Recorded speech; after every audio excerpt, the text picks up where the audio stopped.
நடந்தது இன அழிப்பல்ல, பயங்கரவாத மோதல் என்கின்ற கருத்தை ஐநா மன்றத்தில் பதிவு செய்திருக்கிறது இலங்கை அரசாங்கம்.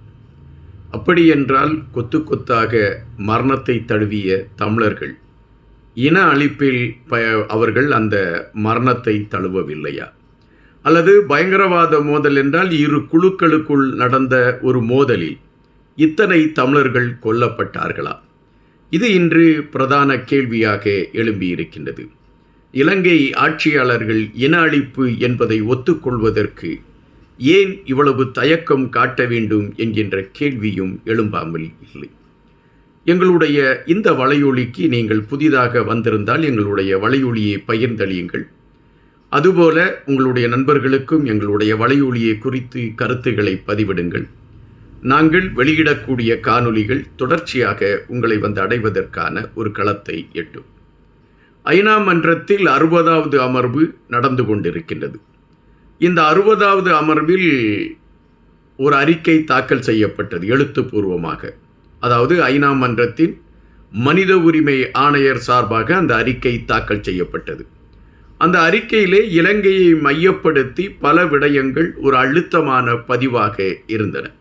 செம்மணி விடயம் பேசப்பட்டது. அதுபோல பொறுப்பு கூறல் விடயம், காணாமல் ஆக்கப்பட்டவர்கள் விடயம் என பல விடயங்கள் அதிலே ஒரு அழுத்தமான பதிவாக இருந்தது. இந்த அறிக்கையை மையப்படுத்தி ஒவ்வொரு நாடுகளை சார்ந்த பிரதிநிதிகள் பேச ஆரம்பித்திருக்கின்றார்கள்.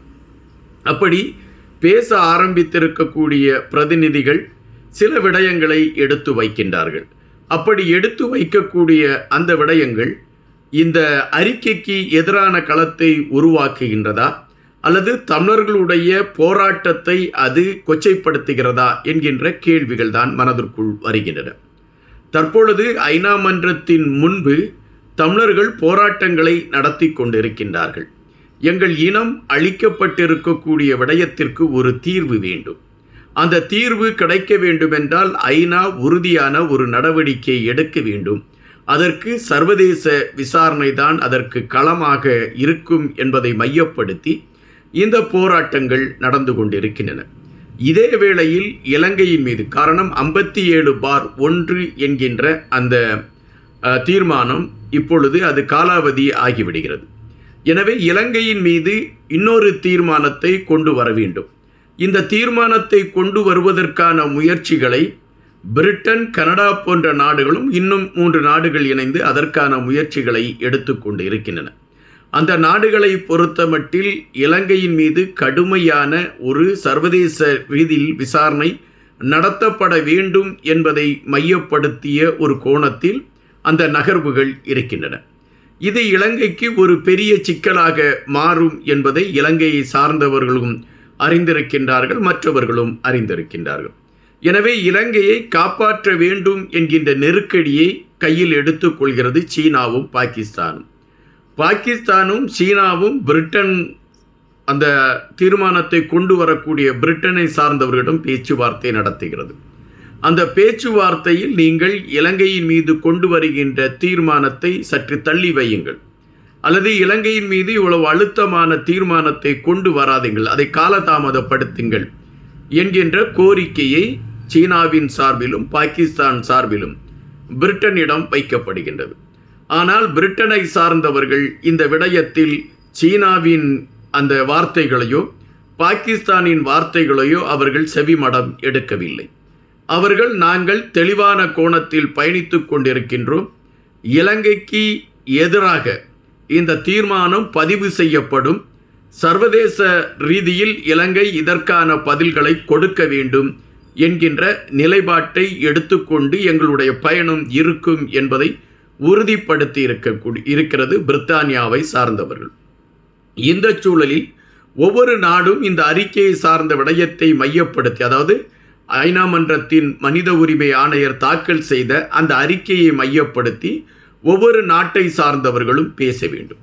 அப்படி இலங்கையிலிருந்து பேசக்கூடிய அந்த களத்தை எடுத்திருக்கக்கூடிய இலங்கையின் பிரதிநிதி எங்கள் நாட்டில் இன அழிப்பு ஒன்று நடந்தது என்று சொல்லக்கூடிய விடயம் ஏற்றுக்கொள்ளக்கூடிய ஒரு கருத்தாக இல்லை.